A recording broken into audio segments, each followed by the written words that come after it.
Hi, I'm Mr. Foshee, and I'm teaching Introduction to Engineering Design this year. My email address is john.foshee@springbrancisd.com, and I'm usually in room 229.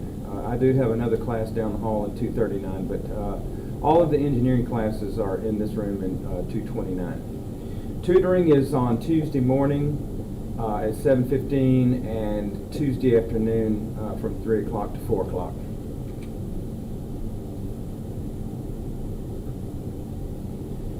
We do have a supply list. It's also in the syllabus. Blue or black pens, high quality mechanical pencil like a .7 or .9 millimeter mechanical pencil, preferably not the inexpensive plastic kind, but the more of a permanent mechanical pencil, since we will be doing a lot of drawing.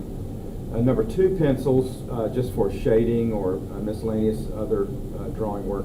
A 6 or 12-inch ruler, a metal ruler is preferred because we do make some measurements, and we need the markings on the metal ruler, and also it's of course much more durable.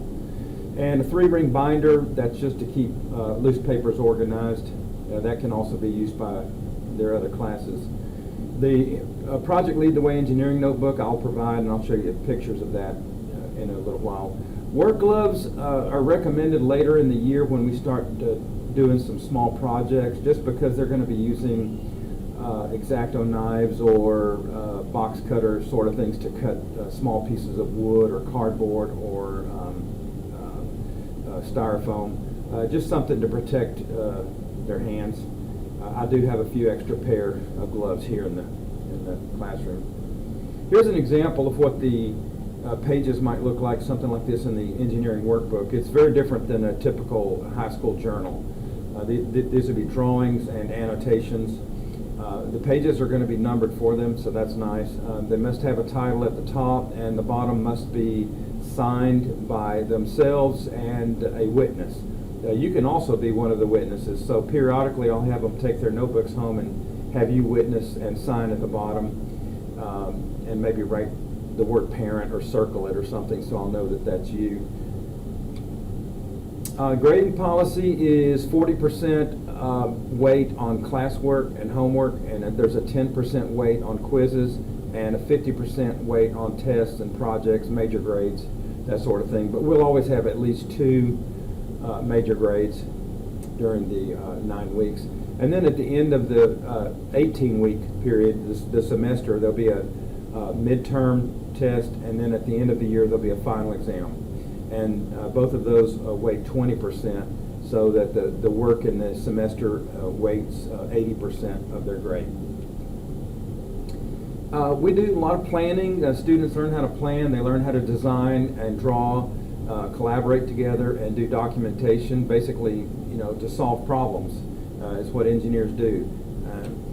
Students work together on projects. They learn how to brainstorm together, how to solve problems. They learn how to collaborate together, and we do a few projects where there may be a presentation at the end of the project. We're working on one right now where the students are going to work in groups of 3, and even students that are virtual learning, working at home, are also included in these presentations. Research and development, students will learn how to solve problems that maybe use technology that's new or requires additional research, and we will be doing computer-aided drawing, CAD, later this year. Here's what the engineering notebook looks like. They're very strict about the guidelines and following these guidelines, and I will grade these notebooks. There is a table of contents in the front that needs to be neat and kept up to date. Vocabulary words will be in the back of the book, and we need you to witness these books about every 3 weeks, maybe 3 or 4 weeks. During the year, I'll send them home. But of course, it would be great if you would just ask to look at these notebooks as often as you possibly can to see the work that they're doing.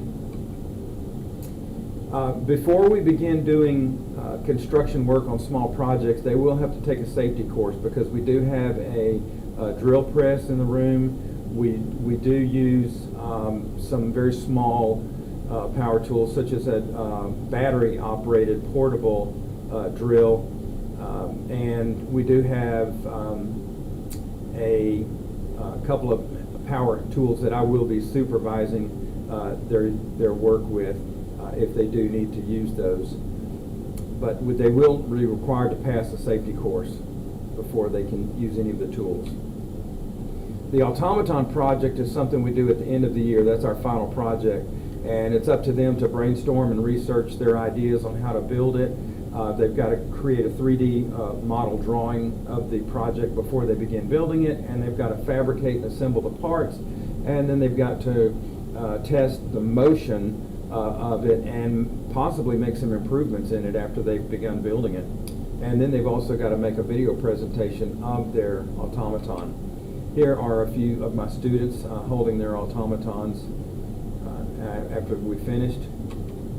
And here are many of the automatons from 1 year that I put together and made this picture of them. As you can see, they're very imaginative.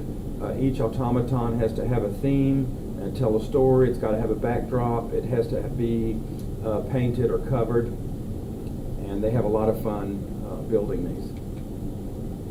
The midterm exams are December 15th through 18th, and the final exams are May 24th through 27th. They're each a maximum of 2 hours, but most students finish in much less time than 2 hours. And each of those do count as 20% of their semester average. We will be using these websites and resources. One of our main resources is Project Lead the Way. That's the company that developed this course and wrote all of the material for it. And they are at https://my.pltw.org. And each student will have their own private login account and password for that website.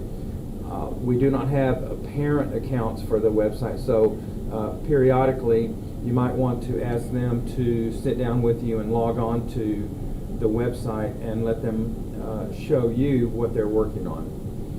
And of course, you're already familiar with itslearning.com. All of the assignments that we do this year will be listed in It's Learning. Now, the actual work itself may not be in itslearning.com. It may be on another website, such as drawings on onshape.com, and tests and quizzes are on Canvas.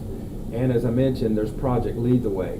So there's 4 different websites that the students will be working on, and I know that may seem a little confusing and overwhelming, but those websites each perform and provide a specific resource and learning environment that we need. We'll also, of course, be using Google Docs and Google Sheets and Google Slides. Thank you for attending this virtual parent night.